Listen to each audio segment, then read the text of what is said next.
En La Voz del Derecho presentamos Efemérides.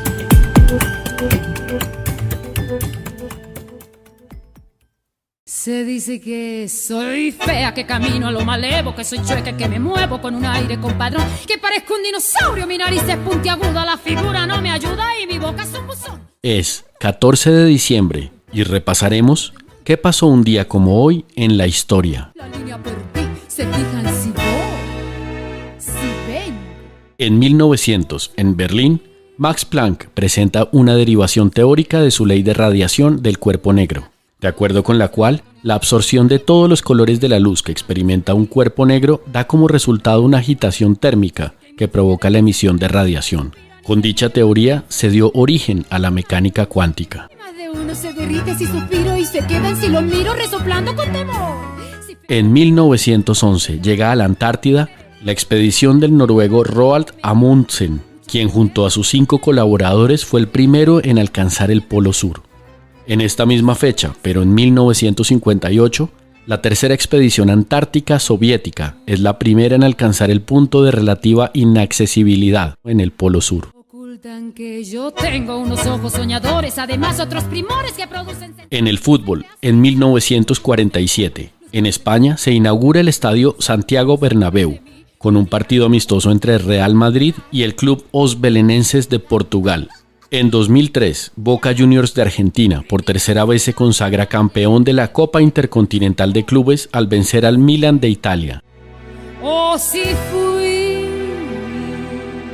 En nuestra efeméride musical, en 1964 fallece el compositor uruguayo Francisco Canaro, creador de la canción Se dice de mí, concebida originalmente como milonga en 1943 con letra del poeta argentino Ivo Pelay. Escuchamos la versión con arreglos del canal RCN de Colombia para la telenovela Yo soy Betty la Fea de 1999. Yo me enteré, más la fealdad que Dios me dio. Mucha mujer me la envidió y no dirán que me creí porque modesta siempre fui. Y para finalizar, en 1855 en Chile, el Congreso Nacional aprueba el código redactado por el jurista venezolano Andrés Bello y promulgado mediante ley del 14 de diciembre de 1855, durante el gobierno del presidente Manuel Montt. Llegó a ser copiado casi íntegramente por Ecuador, El Salvador, Nicaragua, Honduras, Colombia y Panamá. Para ampliar este tema me acompaña desde Santiago de Chile el doctor Cristóbal García Huidobro. Él es abogado, licenciado en Historia y docente de la Universidad Católica de Chile. Bienvenido, doctor Cristóbal. Encantado por la invitación, muchas gracias. Andrés Bello construyó una obra que 170 años después sigue vigente, pero ¿cuál fue la fuente principal que él utilizó? Mucho se habla de que es una traducción del Código Civil francés expedido en 1804 durante el gobierno de Napoleón Bonaparte. Yo creo que en realidad no es una traducción del Código Civil francés, hay bastante aporte de Bello, hay bastante aporte también, por no decir enorme aporte, de la romanística posclásica, especialmente el Corpus Juris Civilis, esa gran labor recopiladora que se hiciera durante el reinado Justiniano I en el Imperio Romano de Oriente. Pero además también hay intervención de otros textos jurídicos contemporáneos, y el mismo Bello lo señala en el mensaje del código, especialmente el Código de las Dos Sicilias, así como también de otros países de la Europa continental. Pero yo te diría también que durante el siglo XIX Andrés Bello hizo este camino de abrir el derrotero. Era la primera vez que teníamos un código civil. Hubo intentos previos, pero fueron todos un fracaso, y de hecho en Chile estábamos más preocupados de crear un orden constitucional viable en vez de contar con leyes internas en materia, por ejemplo, procesal o civil, porque para eso teníamos las leyes de Indias o teníamos las 7 partidas. Y bueno, es muy notable porque estábamos más preocupados de crear el Estado, porque antes teníamos un Estado que era el Estado español y ahora tenemos el Estado-nación chileno, lo que le pasaba en todo caso al resto de los países hispanoamericanos, y queríamos crear el Estado para eventualmente después crear la nación. Sabemos que Andrés Bello fue uno de los grandes líderes venezolanos de la independencia. ¿Cómo en esos tiempos de mediados del siglo XIX logra llegar a un país que para esa época era lejano, como es el caso de Chile, para contribuir con la legislación en un tema tan importante como el derecho civil y no, por ejemplo, en su país natal en Venezuela? Bueno, él vivía en Inglaterra, tenía varias problemáticas de índole económica porque Bello había caído en una situación bien compleja desde el punto de vista familiar y económico, porque se dedicaba principalmente a hacer traducciones del inglés al castellano y del castellano al inglés, y tenía familia muy grande por lo demás, había enviudado después, y ahí es precisamente en esa escena que Andrés Bello conoce al representante chileno ante la corte de Saint James, que es Mariano Egaña, y Mariano Egaña le propone venirse a vivir a Chile.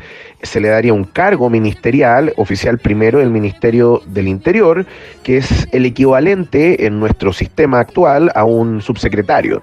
Pero habían más cosas entre medio, porque no solamente vendría a trabajar para el gobierno, sino que además también tendría otras labores, por lo menos en el área legal o también incluso desde el punto de vista educacional. Por desgracia, justo cuando Bello llega a Chile, ha estallado una guerra civil que derroca al gobierno que lo habría contratado y que finalmente lleva al poder a los enemigos de ese gobierno, pero que vieron en Bello la posibilidad de contar con un intelectual de nota, precisamente para que fuera lo que hoy día se llamaría el intelectual orgánico del régimen. Andrés Bello, si bien era un liberal de tomo y lomo, era una persona que también consideraba que las naciones americanas necesitaban por sobre todo orden. Y después de ese orden podría venir efectivamente la libertad. Orden para obtener prosperidad y prosperidad para eventualmente poder costear esa libertad. Y que es quizá la mejor radiografía de la mentalidad de Bello y cómo sus ideas terminaron plasmándose en el sistema político nacional. Doctor Cristóbal, para quienes no vivimos en Chile, vemos este país como un referente por el ordenamiento jurídico y el gran legado que después de la expedición del Código Civil dejó juristas como Luis Claro Solar o Manuel Somarriba Undurraga, entre muchos otros, quienes más hicieron parte de esta generación prolífica de juristas fruto del Código Civil de Bello. Efectivamente, la civilística de Bello sembró en tierra fértil acá en Chile. Luis Claro Solar, Arturo Alessandri Rodríguez son dos de los grandes civilistas. Somarriba también es otro de los grandes civilistas. Y también hay otros más. Está Pecio, por ejemplo. Ramón Mesa Barros también ha sido un gran autor. Bodanovich también. Y así una larga lista de autores que han contribuido al desarrollo de la civilística. Incluso hasta no hace mucho, Alejandro Guzmán Brito, que en paz descanse. Entonces, bajo esos respectos te diría que Bello es el padre fundador de muchas cosas en nuestra república. Incluso yo te diría que es uno de nuestros padres fundadores, a pesar de que él no participa del proceso de independencia, pero sí de la consolidación y conformación de la república en Chile. Y él junto a otros más, indudablemente, pero quizás es uno de los que más aportó, no solamente te digo yo a través del Código Civil, sino con obras previas, ya fuera como primer rector de la Universidad de Chile, como también uno de los grandes intelectuales que a través de las editoriales del diario estatal, ¿no es cierto?, El Araucano, de alguna manera iba dibujando cuáles iban a ser los derroteros que iba a seguir el gobierno desde el punto de vista político. Bajo esas ideas, no es raro que Bello fuera profesor. Y de hecho, ojo, que fue maestro de una gran cantidad de intelectuales, políticos y juristas que van a estudiar y van a, hasta cierto punto, padecer bajo la severidad de Bello en el Instituto Nacional. Sus restos descansan en el Cementerio General de Santiago, y a todos aquellos que hemos estudiado o pasado por una facultad de Derecho o hemos estudiado historia en nuestro país, sabemos que Andrés Bello es uno de los pilares fundamentales de la creación de la República en Chile. Nos ha atendido desde Santiago de Chile el abogado, licenciado en Historia y docente de la Universidad Católica de Chile, el doctor Cristóbal García Huidobro. Muchas gracias, doctor Cristóbal. Bueno, feliz de colaborarles en todo lo que ustedes necesiten. Que les vaya muy bien. Pierden la cabeza ocupándose de mí. Ay, yo sé que hay muchos que desprecian con mentiras y suspiran y se mueren cuando piensan en mi amor.